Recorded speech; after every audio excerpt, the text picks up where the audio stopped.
First of all, I want to say how much I miss all of my first graders.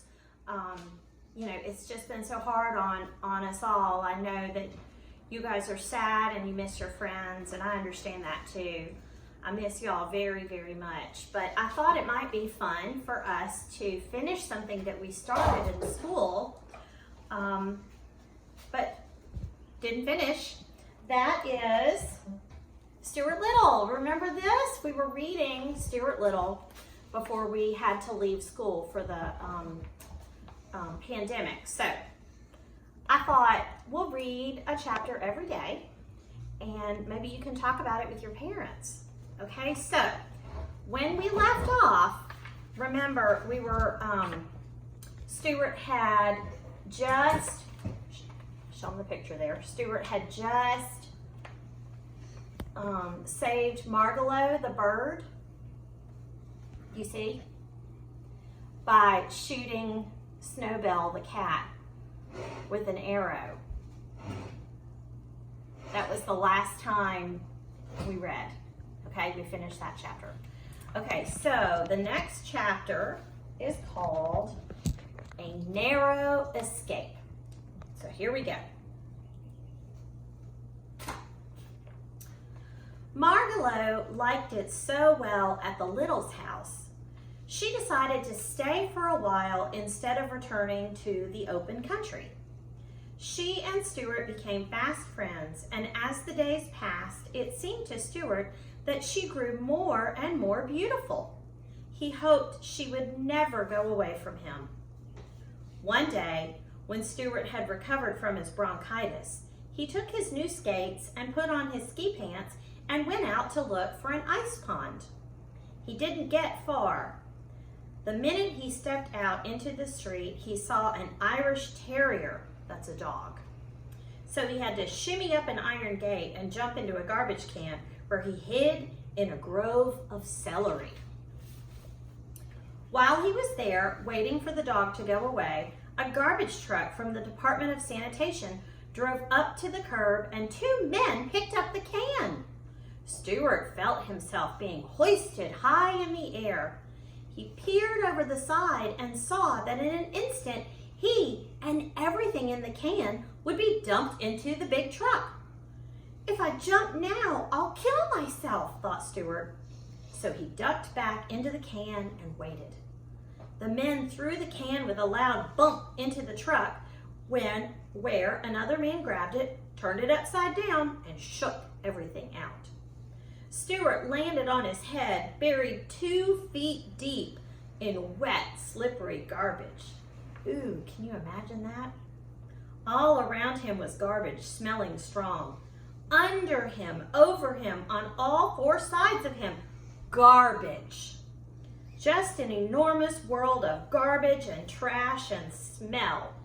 It was a messy spot to be in.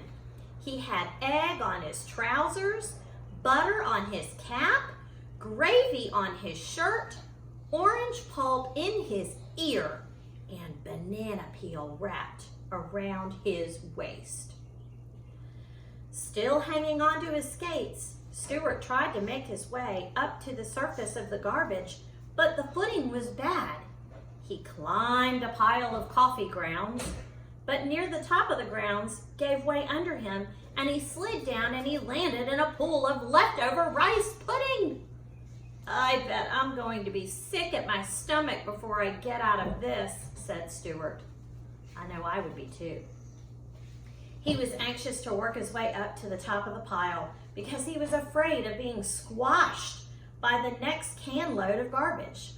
When at last he did succeed in getting to the surface, tired and smelly, he observed that the truck was not making any more collections, but rumbling rapidly along. Stuart glanced up to the sun. We're going east, he said to himself. I wonder what that means. There was no way for him to get out of the truck. The sides were too high. He just had to wait. When the truck arrived at the East River, which borders New York City on the east, and which is a rather dirty but useful river, the driver drove out onto the pier, backed up to a garbage boat and dumped his load. Stuart went crashing and slithering along with everything else and hit his head so hard he fainted and lay quite still as though dead. He lay that way for almost an hour, and when he recovered his senses, he looked about him and he saw nothing but water. The boat was being towed out to sea. Well, thought Stuart, this is about the worst thing that could happen to anybody. I guess this will be my last ride in this world. For he knew that the garbage would be towed 20 miles out and dumped into the Atlantic Ocean. I guess there's nothing I can do about it, he thought hopelessly. I'll just have to sit here bravely and die like a man. But I wish I didn't have to die with egg on my pants and butter on my cap and gravy on my shirt and orange pulp in my ear and banana peel wrapped around my middle. The thought of death made Stuart sad, and he began to think of his home and his father and mother and brother, and of Margalo and Snowbell, and of how he loved them all but Snowbell. And what a pleasant place his home was, especially in the early morning with the light just coming in through the curtains and the household stirring and waking. The tears came into his eyes when he realized that he would never see them again. He was still sobbing when a small voice behind him whispered, "Stuart."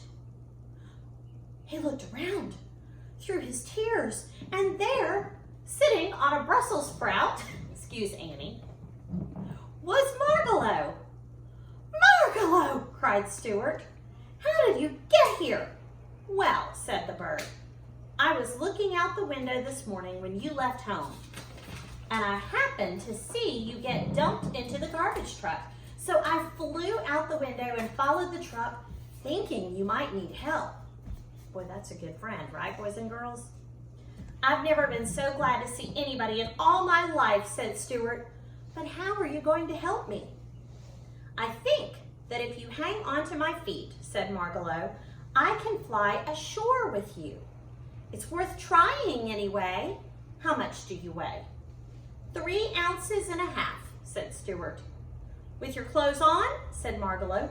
"Certainly," replied Stuart modestly. "Then I believe I can carry you all right." "Suppose I get dizzy," said Stuart. "Don't look down," replied Margalo. "Then you won't get dizzy." "Suppose I get sick at my stomach?" "You'll just have to be sick," the bird replied. "Anything is better than death." "Well, yes, that's true," Stuart agreed.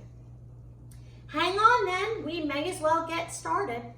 Stuart tucked his skates into his shirt, stepped gingerly on a tuft of lettuce, and took a firm grip on Margalo's ankles.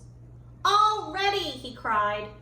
With a flutter of wings, Margalo rose into the sky, carrying Stuart along, and together they flew out over the ocean, headed toward home. And here's a picture right here of Stuart and Margalo.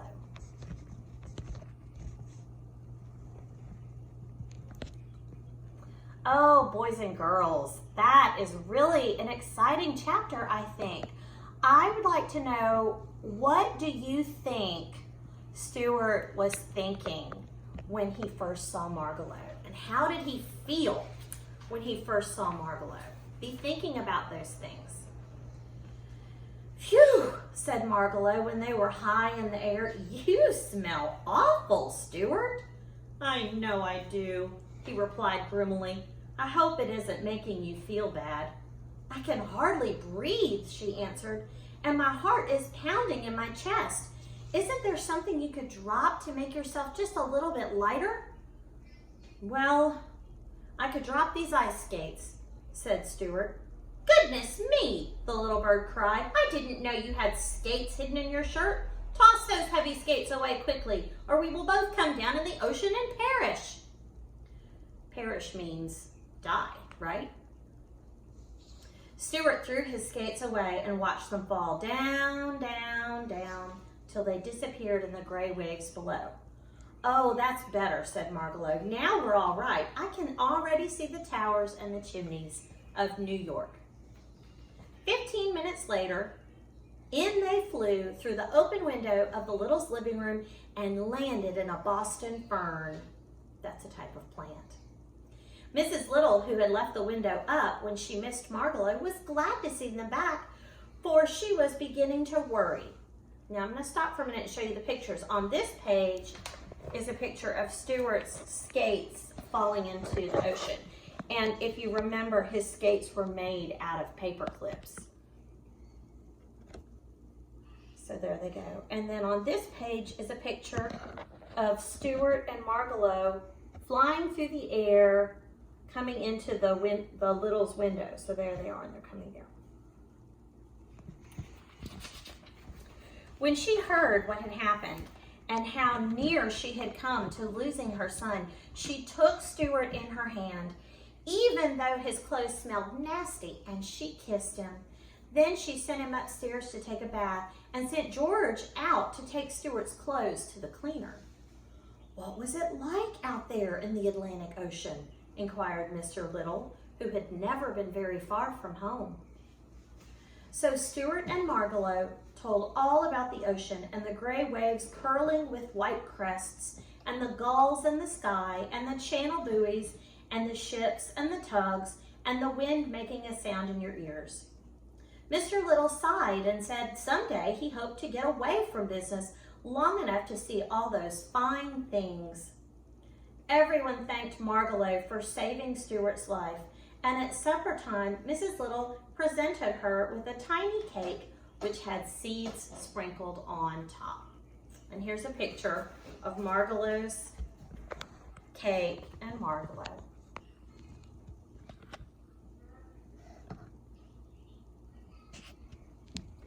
Okay, that is the end of chapter 9. We will read chapter 10 tomorrow. But before we do, I want you to talk to your parents or your friends or, just whoever you have staying with you at your house. And I want you to tell them what happened in the chapter that we just read. What were the important things that happened? And I want you to think about, if you were Stuart, what would you do? And could you think of another way that Stuart maybe could have gotten off of that boat and gotten back to New York City? And then I also want you to think about Margalo and think about, what she was thinking and feeling during this time. Why do you think she chose to go after Stuart? That was a dangerous thing for her to do. So think about all those things and discuss them with your parents and have a good time. And tomorrow we will read chapter 10. It's called Springtime. So don't forget that I love you all very, very much, and stay safe, and I will talk to you later.